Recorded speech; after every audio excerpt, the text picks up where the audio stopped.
Esse é o Ancapso e nós vamos falar agora sobre a íntegra do depoimento do ex-ministro Gonçalves Dias à Polícia Federal que aconteceu ontem, né? Vocês sabem, o Gonçalves Dias é aquele ministro do Lula muito próximo do Lula, amigo pessoal do Lula, o general do Lula, o sombra do Lula, que estava lá no Palácio do Planalto no dia 8 de janeiro durante aquela manifestação.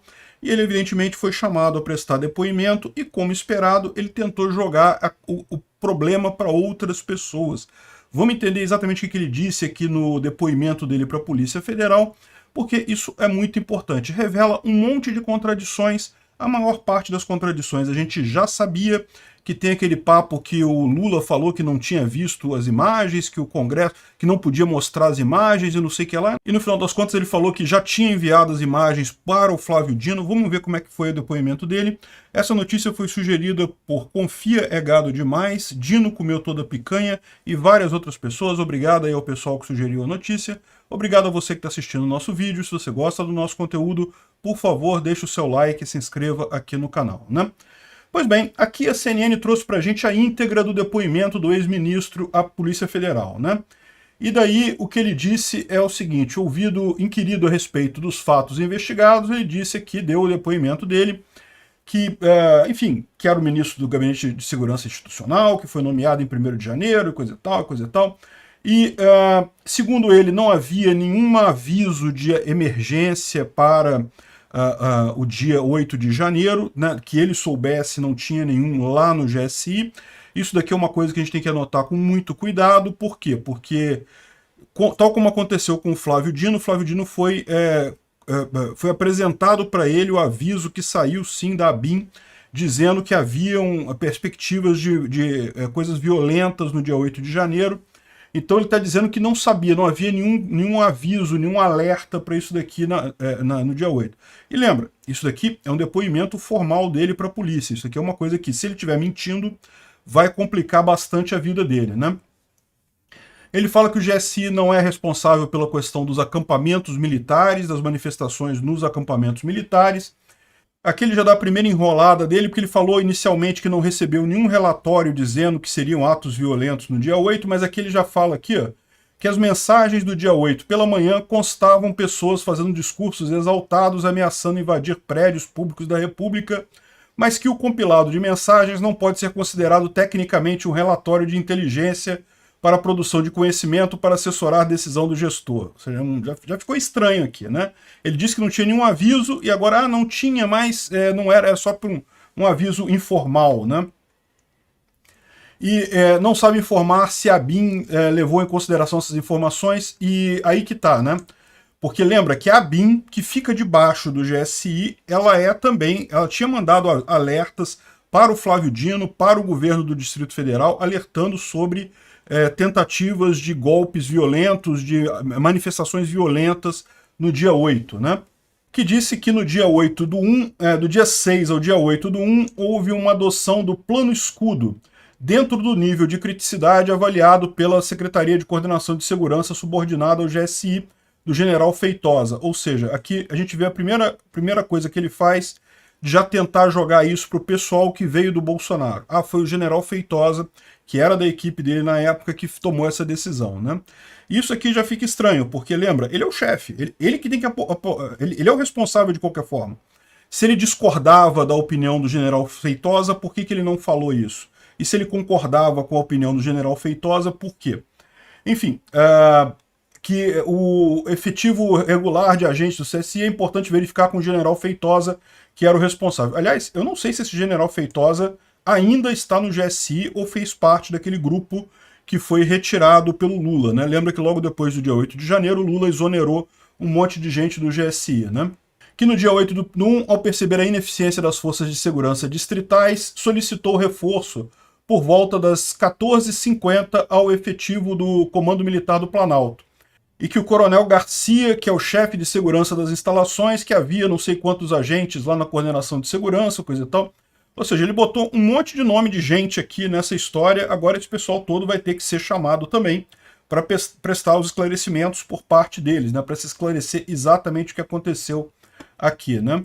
Aí depois ele ficou sabendo que havia sido já colocado como risco laranja o dia 8, justamente, ou seja, aquela manifestação já havia sido identificado como um risco potencial, mas só ficou sabendo disso depois, ou seja, que antes ele não ficou sabendo disso, né?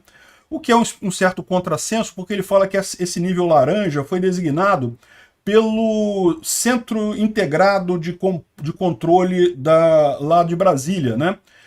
A ideia desse Centro Integrado de Controle é justamente que ele difunda informações para os vários órgãos ali da região. A ideia do centro é exatamente essa. Se o GSI não ficou sabendo da coisa, houve uma falha no centro de controle, Centro de Coordenação e Controle lá de Brasília, né? Ele disse que o palácio foi invadido às 15h41 e que chegou lá às 14h50, ou seja, ele chegou cerca de 50 minutos antes da invasão, e que parece que o pelotão que estava lá, cerca de 30 homens, não conseguiu evitar a invasão. Que estranho, né? Não tinham balas de borracha, não tinham nada para impedir a invasão, né? No final, quando houve a operação de desocupação, tinha quase 500 soldados e 520 policiais militares, ou seja, mais de 1.000 pessoas, 1.000 tropas para fazer a desocupação, mas que na hora que começou a coisa não tinha ninguém, né? Enfim, ele bota aqui o nome de um monte de gente que estaria ligado a isso daí, botou um monte de gente, ó, repara a situação. O cara sabe que o dele está na reta agora, ele vai botar um monte de gente, esse pessoal vai esclarecer os pontos dele. Agora, se ficar no final das contas, ele em relação ao Lula, aí que eu quero ver se ele vai ser capaz de apontar quem é o verdadeiro responsável pela omissão que houve no dia 8 de janeiro, que evidentemente foi o Lula, né? Que as imagens divulgadas pela imprensa apresentam uma possível proximidade física temporal do declarante e do Ministério da Justiça, José Eduardo, e coisa e tal. E que, na verdade, houve um corte na gravação de 30 minutos. Isso aqui ele está falando sobre o caso de um cara que deu água para o manifestante, e ele falando que ele não tem nada a ver com isso, que ele estava ali e ele estava mandando as pessoas para a saída, para descerem do terceiro piso para o segundo piso, onde elas seriam presas no segundo piso, segundo ele disse, né? Tem que depois verificar se aquelas pessoas que aparecem ali foram de fato presas ali, né? E que diz que houve um apagão geral do sistema pela falta de informações para tomada de decisão. Olha que coisa, né? E que todas as filmagens da Câmara de Segurança do Palácio no dia 8 de janeiro foram fornecidas integralmente às instituições de Estado, sem omissão de possível filmagem. Olha só o que ele está falando aqui. Ele está falando exatamente contra o que disse o Lula. Você lembra que era a Gleisi Hoffmann e o marido da Gleisi Hoffmann, Lindbergh Farias. O Lindbergh Farias falando que não, que o Lula pediu a imagem da câmera tal, e a imagem da câmera tal que não estava funcionando, não estava gravando. Ele falou, não, foram fornecidas integralmente às instituições do Estado, ou seja, ao Ministério da Justiça, ao Palácio do Planalto e à própria Justiça, né? Enfim, que entrega um título Imagens do Sistema de Vídeo Monitoramento com 2 páginas, documento quadro resumo dos eventos registrados com 2 páginas, né? Então esse foi o depoimento dele, né? E por que é importante esse depoimento? Como a gente sabe aqui, como a gente viu aqui, ele botou um monte de gente na fogueira, né? Trouxe um monte de gente, meu amigo, se eu for me ferrar por isso, vão ferrar todo mundo junto. E eu acho lindo isso, porque quando tem um erro de um monte de gente, é porque, na verdade, o erro é da coordenação, né? O erro é do chefe desse pessoal. E quem que é o chefe desse pessoal? Quem é o chefe dos ministros? Pois é o Lula. O culpado dessa história toda, o omisso nessa história toda é o Lula. A gente sabe disso, né? Bem, a CNN repudiou insinuações sobre a reportagem que teriam feito gravações forçando para botar a culpa nele, não. E ela liberou a íntegra do conteúdo sobre o ex-ministro, então botou todas as imagens que tem lá, para quem quiser ver, tá tudo liberado, né? E aí depois disso, o Moraes determinou que se jogasse o leite fora depois do leite já ter sido derramado, né? Ou seja, depois que já vazou todas as imagens, que já tá tudo em conhecimento público, ele quebrou o sigilo de todas as imagens. Tipo da coisa, só na cabeça de burocrata que passa essas ideias, né? Ah, caramba, temos que desclassificar as ideias agora que já tá tudo na mão de todo mundo, né? É automático isso, no momento que uma informação vazou, ela já é de conhecimento público, não tem o que fazer mais, não tem como evitar mais, ela já está em conhecimento público, né? Enfim, esse caso aqui, então, ele determinou a abertura dessas imagens todas, então agora o pessoal da Câmara vai poder ver tudo, ver desde o início da história toda até o final de todas as câmeras, eu acho que isso é positivo. Vamos ver se confirma a teoria que algumas pessoas têm me colocado de que houveram infiltrados que começaram a quebradeira antes e não sei o que lá. Eu falei para vocês que, não sei, pode ter tido infiltrado na manifestação? Pode ter tido. Mas, assim, eu vi muito bolsonarista empolgado entrando nessa história e caindo nessa armadilha e fazendo essa merda, tá? Então, acho que quem fez a merda tem que responder pela merda mesmo. Não tem essa não, né? O impressionante dessa história toda, como eu falei, é que é um depoimento que contradiz frontalmente o que estava dizendo o Flávio Dino e o Palácio do Planalto, né? Ou seja, não tinha nada demais nas imagens que não pudesse ser mostrado, tanto que o Alexandre de Moraes determinou a quebra do sigilo, e não estava faltando imagem nenhuma, tem as imagens todas. Vamos ver o que vai sair daí. Olha só, isso daqui está ficando muito ruim para o governo. Até o Janones está falando que estamos perdendo a narrativa e não sei o que lá. Isso aqui é uma coisa muito importante, que eu falo para vocês, né? O governo Lula, o pessoal da esquerda, o pessoal da elite política brasileira, achava que o problema era Bolsonaro no poder. Que no momento que toda essa insatisfação com a esquerda, insatisfação com políticos, é porque havia uma grande rede que Bolsonaro dava dinheiro para as pessoas para falarem mal do Lula e não sei o que lá, o grande gabinete do ódio, não sei o que lá. E eu avisei na época, né, que eles iam perceber em algum momento que não é esse o problema. Bolsonaro não é o problema. Bolsonaro é a consequência do problema. O problema é a informação descentralizada e distribuída. O problema para eles, né? Para nós, para a sociedade brasileira, é uma coisa positiva. Mas o problema para eles é que a sociedade brasileira está trocando mais informações, está mais educada, está mais capacitada no discurso político e está percebendo essas jogadinhas de merda que a esquerda sempre fez a vida toda. Esse negócio da Janja falar que não, que a Shopee é a empresa que paga o imposto, não é o consumidor.